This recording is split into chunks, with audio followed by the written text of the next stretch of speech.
నీవే నా దైవం, నీవే నా సర్వం, నీ ప్రేమే పదిలం, నీ మాటే వేదం.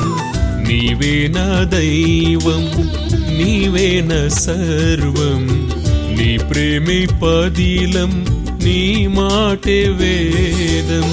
వెదకెదను నిన్ను నేను నా యేసయ్యా, వెదకెదను నిన్ను నేను నా యేసయ్యా.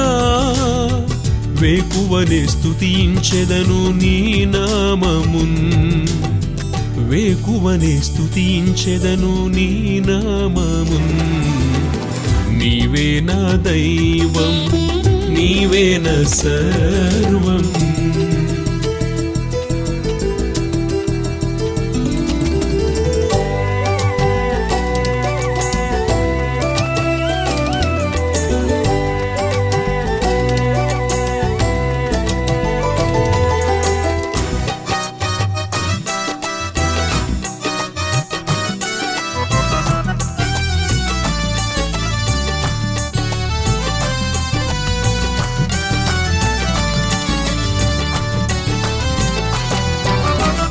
యాకోబును తండ్రి ఇంట చేర్చినది నీవేగా, ఏశావు హృదయమును మార్చినది నీవేగా.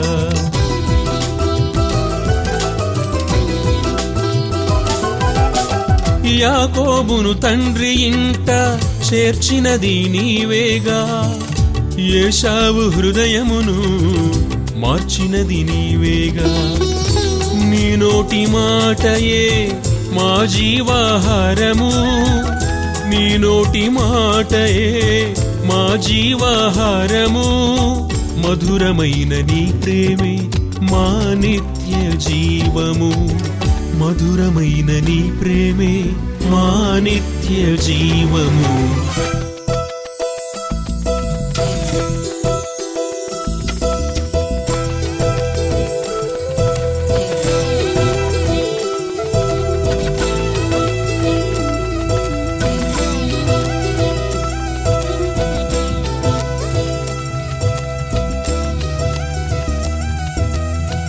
అంధకార బందీగా ఉండిన నన్ను నీ ఆత్మశక్తితో రక్షించుకొన్నావయ్యా.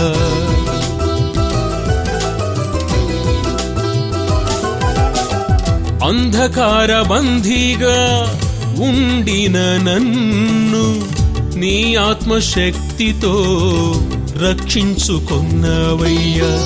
అర్పింతునయ్యా అనునిత్యము స్తుతులను, అర్పింతునయ్యా అనునిత్యము స్తుతులను.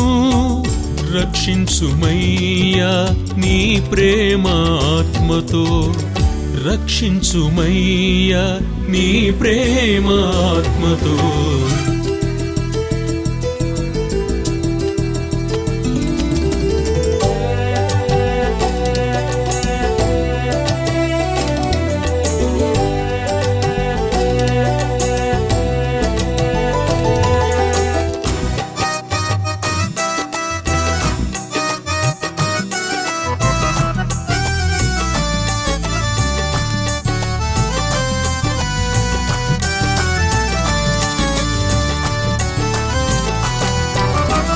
మంటి ఘటమునైన నాలో మహిమైశ్వర్యము నింపి, నీ మహిమ పాత్రగా నన్ను మలిచినవయ్యా.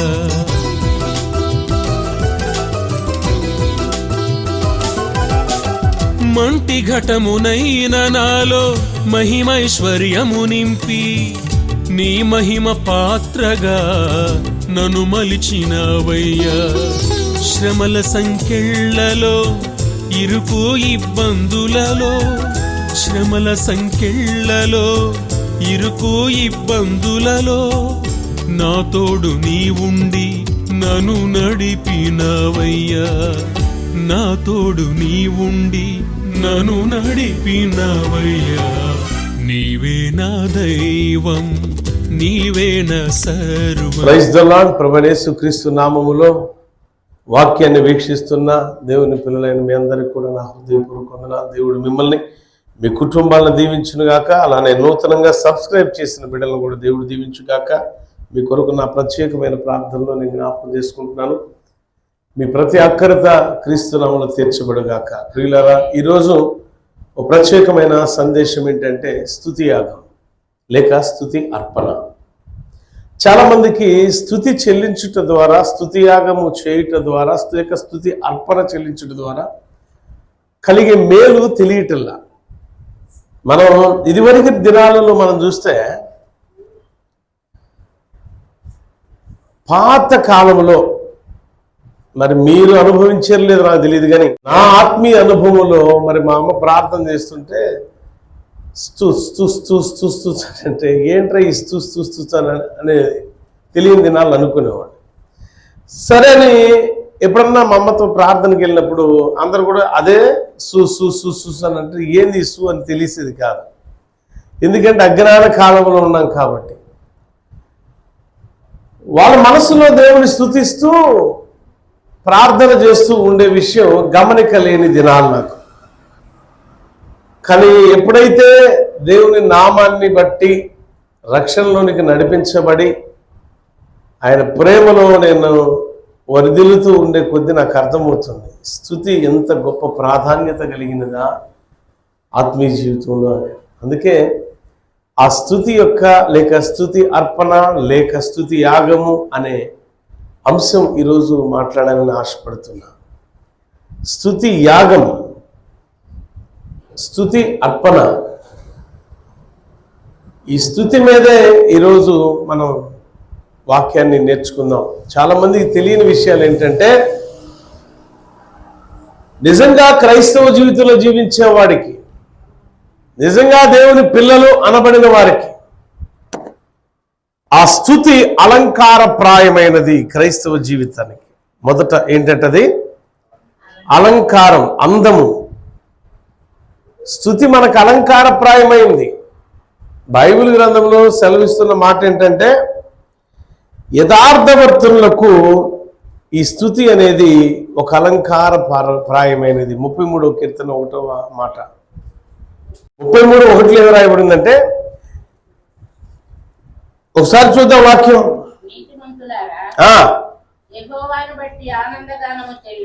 ఎవరిని చెప్తున్నారు? ఎవరికంటే చెప్తుంది ఈ మాట? నీతిమంతులారా యెహోవాను బట్టి, స్వయంభవుడైన మహా గొప్ప దేవుని బట్టి మీరు ఆనందగానము చేయుడి. ఏంటంట స్తుతి? స్తుతి చేయుట అంటే స్తుతే చేయలేదంటే వాళ్ళు యథార్థవంతులేనా? యథార్థవంతులకు అలంకారప్రాయమైనది, నీతిమంతులకు అలంకారప్రాయమైనది, అందమైనది ఏంటంటే స్తుతే. స్తుతి లేకుండా క్రైస్తవ జీవితంలో మనం బ్రతకటమే వ్యర్థం. ఎందుకో తెలుసా? బలమైన ప్రాకారాలు కూల్చివేయబడింది ఆ స్తుతుల ద్వారానే. దేవునికి స్తోత్రం, హల్లెలూయా. అందుకనే మనం ముందు దేవాలయంలోనికి అడుగు పెట్టగానే, మందిరంలోకి అడుగు పెట్టగానే, దేవానికి స్తోత్రం, నీ సన్నిధికి నడిపించావు, నీకు స్తోత్రం. అలా స్తుతి స్తోత్రము చెల్లించుట మనకు అలంకారము, శోభస్కరం అనగా అలంకారం.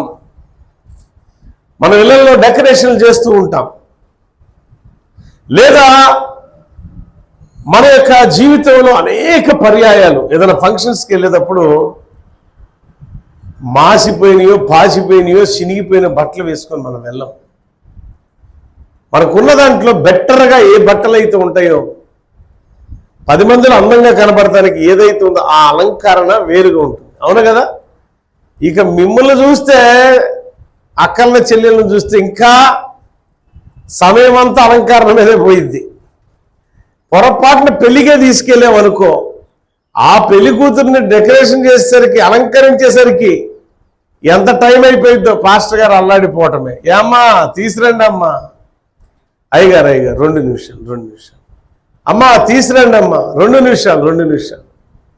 ఈ 2 నిమిషాలు 2 గంటలు కూడా అయిపోయింది. కానీ అలంకరణ మాత్రం ఆగనే చేస్తానే ఉంటారు. మరి ఎన్ని ముఖాలు ఉంటాయో పెళ్లి కూతురుకి నాకు అర్థం కాదు.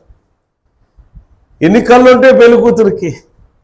ఏమా ఉండేది ఇదే ముఖం, అవునే కదా? అందరికి తల ఒకటే, అందరికి 2 కళ్ళు, ఒక నోరు, ఒక ముక్కు, 2 చెవులు ఉంటాయి.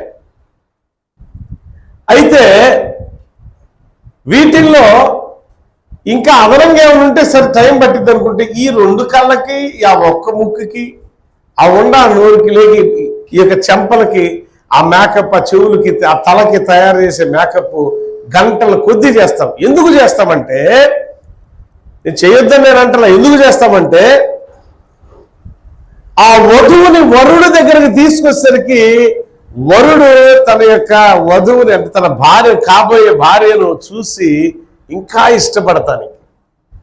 అలంకరణ ఎందుకంటే ఎదుటివారు మనల్ని చూసి ఇష్టపడటానికంటే ప్రేమించటానికి, ఇంకా చెప్పాలి అంటే మనల్ని గౌరవించటానికి. ప్రేమించడానికి, ఇష్టపడటానికంటే లోకానుసారమైన మాటల్లోకి వెళ్ళబాకండి. గౌరవప్రదమైన ప్రేమ, ఆత్మానుసారమైన ప్రేమ, అభిమానం, ఘనత, మనకున్న దాంట్లో సర్దుకొని పోవడం. అయితే ఎందుకు అంటే అందరి దృష్టి కూడా నా మీద, నా డ్రెస్ మీదే పడాలా అనుకుంటూ ఉంటాను. నేను ఏ దేశం వెళ్ళిన ఇదే డ్రెస్ మీదే పడాలా అనుకుంటాం కదా. ఎందుకు అందరి కన్ను దృష్టి నా మీదే పడాలా? ఎందుకంటే నేను నేను వేసుకున్న వస్త్రాల వైపు, అలంకారప్రాయమైన బంగారం వైపు, నగల వైపు, నట్రాల వైపు ఉంటాయి. కొంతమంది ఫ్యాషన్ కోసం ఏం చేస్తున్నారంటే ఈ మధ్యకాలంలో ఇంతవరకు గుండులాగా చేస్తున్నారు, ఇటుపక్క, ఈ మధ్యలో కోడిబొచ్చులా ఉంచుతున్నారు. ఎందుకో తెలుసా? అందరూ ఆడే చెప్తారు, ఏంద్రా ఈ కోడిబొచ్చు అన్నట్టుగా. దానికి తగ్గట్టు కళ్ళజోడు పెడతాడు, నల్లగా. ఆడుండేదే నలుపు, ఆ నలుపుకు తగ్గట్టు నల్ల కళ్ళజోడు. ఇంకెట్టుండిద్దో చూడు పెళ్లిలో, ప్రతోడి దృష్టి ఆడి మీద ఉండిద్దా లేదా? ఏమా అట్ట ఫ్యాషన్ అయిపోయింది. లేడీస్ కూడా జడలు, అబ్బో 4-5 జడలు వేసేస్తున్నారు, సన్న జడలు, పీలకలుగా. అసలు వేసుకునే పని లేకుండా ఆఫ్రికా తీసుకెళ్తే పోయింది. వాళ్ళ జుట్టు కట్ చేసి మీకు అత్తిచ్చి ఎత్తిపోయింది. వాళ్ళ 20-30 జడలు ఉంటాయి వాళ్ళకి, తాళ్ళులాగా. అంత ఫ్యాషన్. ప్రతి ఒక్కరి దృష్టి మన మీద ఉండాలి. అయితే ఆత్మీయ జీవితంలో దేవుని కనుదృష్టి మన మీద ఉండాలి.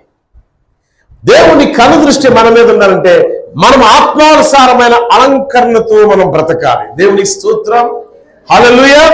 అందుకే స్తుతి చేయుట, స్తుతి చెల్లించుట, స్తుతి యాగం చేయుట, ఇది యథార్థవంతులకు తగినది. ఇది అలంకారప్రాయం, ఇది అందం. దేవుని యొక్క పిల్లలైన వారు దేవుని స్తుతించాలి. చాలా మంది అడుగుతుంటొచ్చే, బహుశా స్తుతి చేయటం ఏం జరిగిద్దయా? నేను 2 మాటలు చెప్తా బైబిల్ గ్రంథంలో. స్తుతి చేయటం 3 మాటలు చెప్తా బైబిల్ గ్రంథంలో నుంచి. తల్లిని ప్రేమించలేనివాడు, తండ్రిని ప్రేమించలేనివాడు ఎంత మాత్రం భార్యను, బిడ్డలను కూడా ప్రేమించలేడు.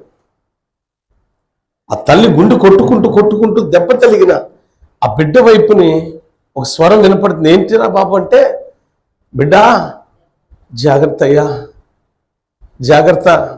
వెంటనే కనువిప్పు కలిగింది ఆ బిడ్డకి. ఇంతకన్నా ప్రేమించేవారు ఈ లోకంలో ఎవరైనా ఉంటారా? నా తల్లి గుండె కొట్టుకుంటూ ఉండగానే నాకు చిన్న ఎదురు దెబ్బ తగిలితేనే చూడలేకపోయిందే. లోకంలో ఇంతకు మించిన ప్రేమ దొరకదు. దేవుని ప్రేమ అంతకంటే గొప్పది. నా దేవుని ప్రేమ అంతకంటే గొప్పది. ఆ ప్రేమించాడు కనుకనే దేవుడు ఎవ్వరు కూడా ఊహించనంత ఇదిగా ఆ శిలువ యాగము చేసేటప్పుడు ఎన్నో పోట్లు పొడవబడ్డాయి. అంటే ఆ కొరడా దెబ్బను కొట్టినప్పుడు గాయాల పాలైంది దేహమంతా.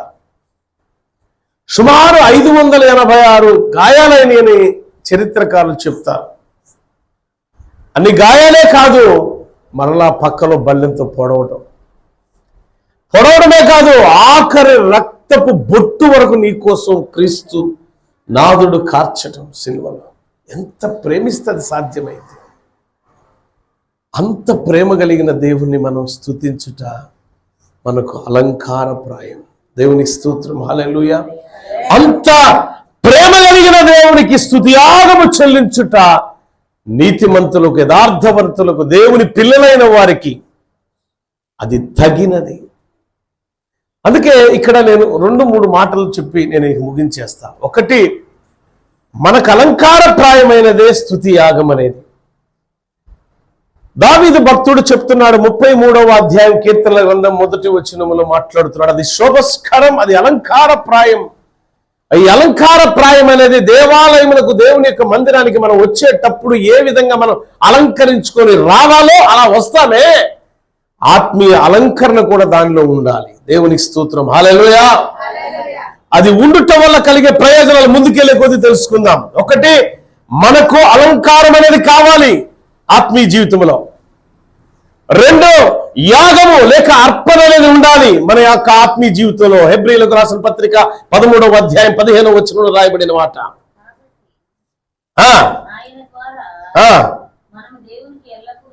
ఆయన ద్వారా, ఆ క్రీస్తునాథుని మన కోసం ప్రాణం పెట్టిన యేసు క్రీస్తునాథుని ద్వారా ఎల్లప్పుడూ దేవునికి స్తుతి యాగము చేయాలి. దేవునికి స్తోత్రం, హల్లెలూయా.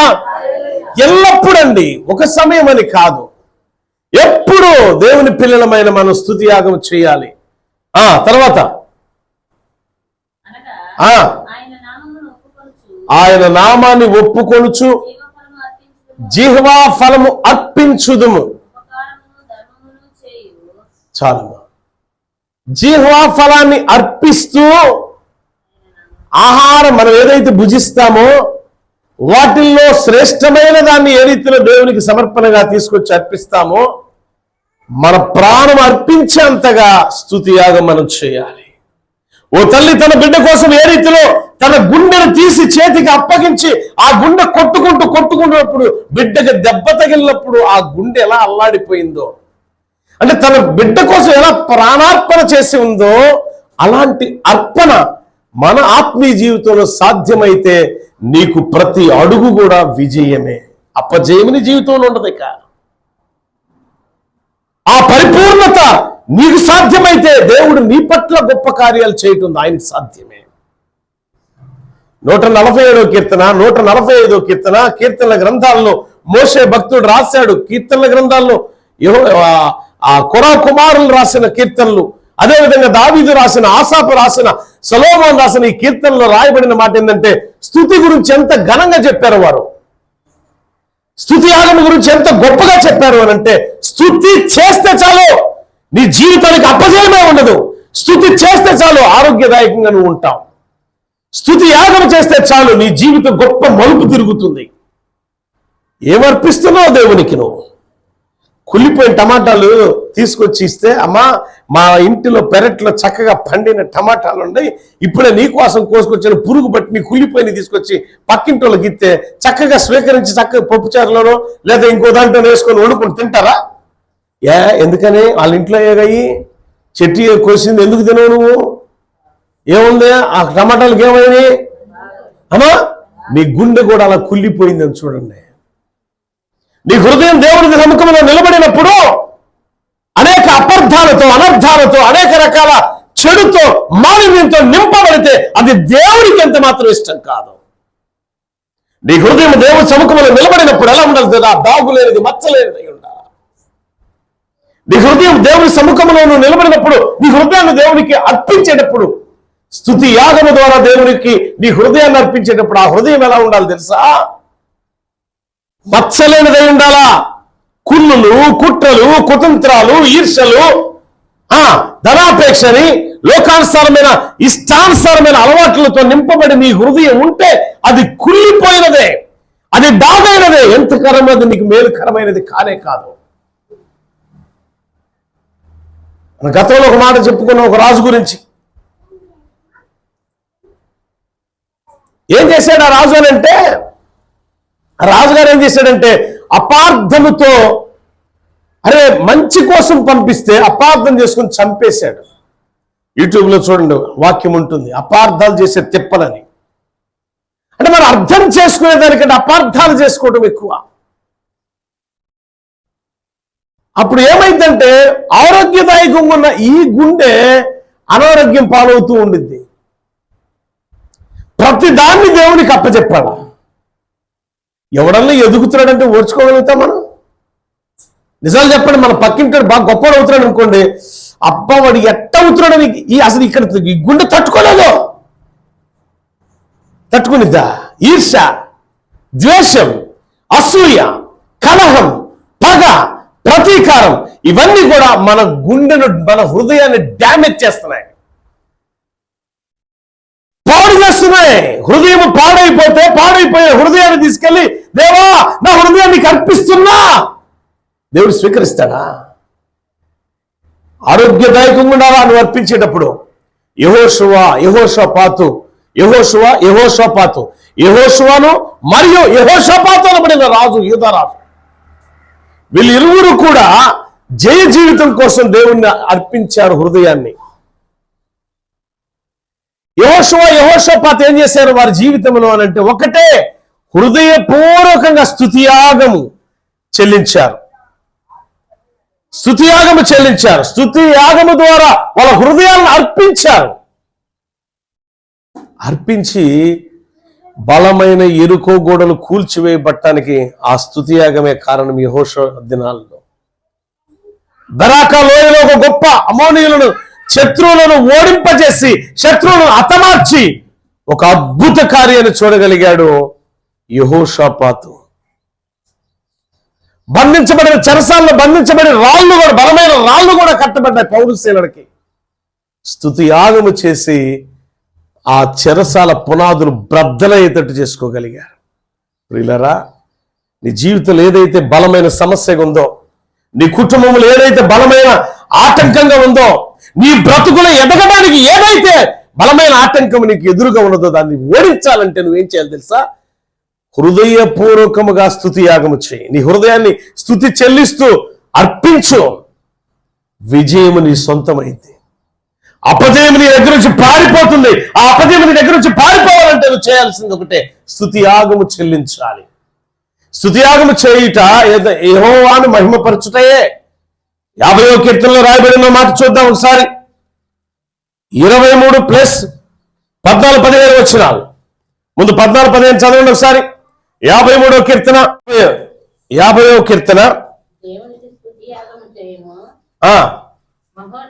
మహోన్నతునికి నీ మొక్కుబడులను చెల్లించుము. 50:14 అదేగా? రైట్. 14-15 దేవునికి స్తుతియాగం చేస్తే ఆపదలను మొరపెట్టగానే వెంటనే దేవుడు విడిపిస్తాడట. అంటే చూడండి, యెహోషువ దినాల్లో బలమైన ఎరుకో గోడలు పునాదులతో సహా కదిలించబడ్డాయి. ఒకటి, స్తుతి చెల్లించుట ద్వారా, స్తుతి అర్పణ ద్వారా వాడు పొందుకోగలిగిన మేలు. రెండవది, యెహోషాపాతు దినాలలో బలమైన శత్రు సైన్యాన్ని, 3 రకాల శత్రువులు నేలకు వచ్చారు, కూల్చివేయబడ్డారు. గొప్ప ఆశీర్వాదం వచ్చింది. ప్రియులారా, జ్ఞాపకం చేసుకోవాలి, గొప్ప ఆశీర్వాదం అంటే శత్రువు ఓటమే కాదు, గొప్ప ఆశీర్వాదం కూడా యెహోషాపాతు దినాల్లో జరిగింది. అది అంటే అపజయాన్ని జయంగా మార్చుకోవడమే కాదు, ఏం చేశారంటే గొప్ప ఆశీర్వాదాలు కూడా సమకూర్చుకోగలిగారు. అపజయాన్ని జయంగా మార్చుకున్నారు, గొప్ప ఆశీర్వాదాలు స్తుతి ద్వారా పొందుకున్నారు. మూడో విషయం మనం చూసినట్లయితే, పౌరశీలలు చెరసాల్లో బంధించబడ్డారు. వారు బలహీనులైపోయారు, శరీరానుసారంగా బలహీనమైపోయారు. బట్ శరీరానుసారంగా బలవంతులైపోయారు. ఆపత్కాలంలో ఇప్పుడు చదువుకున్న మనం 15వ వచనం, స్తుతి చెల్లించుట ద్వారా, స్తుతి చేయట ద్వారా. 50వ కీర్తన 15వ వచనంలో ఏం రాయబడి ఉందో చూసాం కదా మనం. 14-15 చదివాం కదా. దేవునికి స్తుతియాగము చేయము, మహోన్నతునికి మొక్కుబడులు చెల్లించుము. అవి చేయుట ద్వారా ఆపత్కాలములో ఆపత్కాలములో నీవు నన్ను గురించి మొరపెట్టుము, నేను నిన్ను విడిపించెదను. ఇప్పుడు ఇదే విధంగా స్తుతియాగము చేస్తూ దేవుని కీర్తిస్తూ దేవుని ఆరాధన చేస్తున్న పౌలు శీలలు వాళ్ళు అలా చేస్తూ ఉండగా చెరసాల పునాదులు కదిలించబడ్డాయి. దేవుని మహింపరచడం వల్ల వాళ్ళకి కలిగిన మేలేంటో తెలుసా? బలమైన సంఖ్యలు ఊడిపోయినాయి. విడిపించాడు దేవుడు. వాక్యం నెరవేర్పు జరిగిందా లేదా? స్తుతి చేయటం ద్వారా, స్తుతియాగం చేయటం ద్వారా మీరు నా నామాన్ని మహింపరిచారు కాబట్టి, ఆపత్కాలం మీద మీరు మొరపెట్టారు కాబట్టి నేను విడిపించా. మాటిచ్చిన దేవుడు మాట తప్పడు, మనుషులు మాట తప్పుతారు. ప్రార్థించారు, స్తుతించారు, ఆరాధించారు, కీర్తించారు, దేవుని నామాన్ని మహిమపరిచారు. పౌలు శీలలు చెరసాల పునాదులు బ్రద్దలైపోయినాయి. దేవుడు విడిపించాడు. ఈరోజు నిన్ను విడిపించాలంటే ఏ సమస్యలో ఉన్నావో, ఏ బాధలో ఉన్నావు, ఏ ఇబ్బందికరమైన పరిస్థితిలో నువ్వు ఉన్నావు, నీకు విడుదల కావాలి అంటే స్తుతియాగము చేయాలి. హృదయాన్ని అర్పించు. స్తుతియాగము ద్వారా నీ హృదయాన్ని అర్పించు. దేవుడు గొప్ప మేలు చేస్తాడు. నువ్వు ఆపద అన్నప్పుడు ఆ ప్రార్థన చేయి. దేవుడు తప్పకుండా విడుదల కోసం నీ ప్రక్కనే ఉండి సహాయపడతాడు. ఇక హెబ్రీ సంఘానికి చెప్తున్నాడు ఇదే మాట పౌలయ్య. సో మనం ఏ బాధ వచ్చినా, ఏ కష్టం వచ్చినా ఇతరుల మీద ఆధారపడుట కంటే దేవుని మీద ఆధారపడుట దేవుని పిల్లలకు తగినది. ఆధారపడిన నీవు నీ హృదయం మచ్చలేనిదిగాను, డాగులేనిదిగాను, కుళ్ళు, కుట్రలు, కుతంత్రాలతో నింపబడి ఉండకుండా అది శ్రేష్టమైనదిగా ఉండి దేవునికి అర్పిస్తే అద్భుతాలు నీ వశములో ఉంటాయి. దేవుడి మాటలు దీవించుగాక. ఆమేన్. ప్రార్థన చేసుకుందాం. మహాగణుడానికి వందనాలు. స్తుతియాగము చెల్లింపము, స్తుతియాగము అర్పించుము. ఇన్ని మాటలు స్తుతి ద్వారా మీరు మాకు తెలియపరిచారు. యెహోషువ దినాలు, యెహోషాపాతు దినాలు, పౌలు శీలల దినాలు తండ్రి మేము చూస్తున్నాం. అన్ని అద్భుతాలు వారి జీవితంలో కలగడానికి, అన్ని మేలు వారు పొందుకోవడానికి స్తుతియాగము వారు అర్పించిరి. అట్టి ధన్యత మాకును దయచేసి నీ కృపను నీ నీడలు మమ్మను వర్ధిల్ల చేయమని యేసయ్య శ్రేష్ఠ నామమున అడుగుచున్నాను తండ్రి. Amen. God bless you all. దేవుడు మిమ్మల్ని మీ కుటుంబాలు దీవించి ఆశీర్వదించుగాక.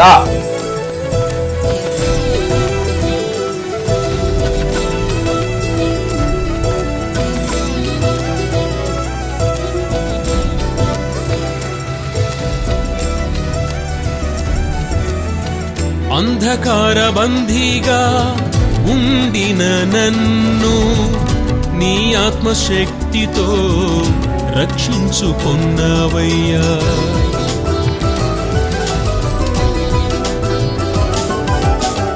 అంధకార బందీగా ఉండిన నన్ను నీ ఆత్మశక్తితో రక్షించుకొన్నావయ్యా. అర్పింతునయ్యా అనునిత్యము స్తుతులను, అర్పింతునయ్యా అనునిత్యము స్తుతులను.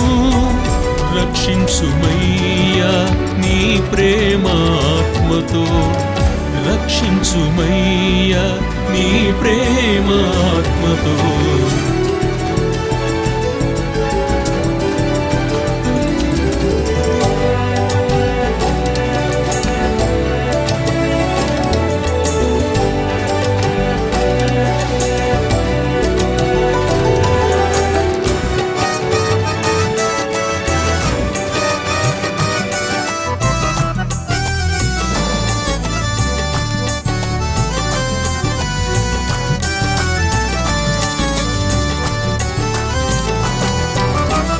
మంటి ఘటమునైన నాలో మహిమైశ్వర్యము నింపి, నీ మహిమ పాత్రగా నన్ను మలిచినవయ్యా.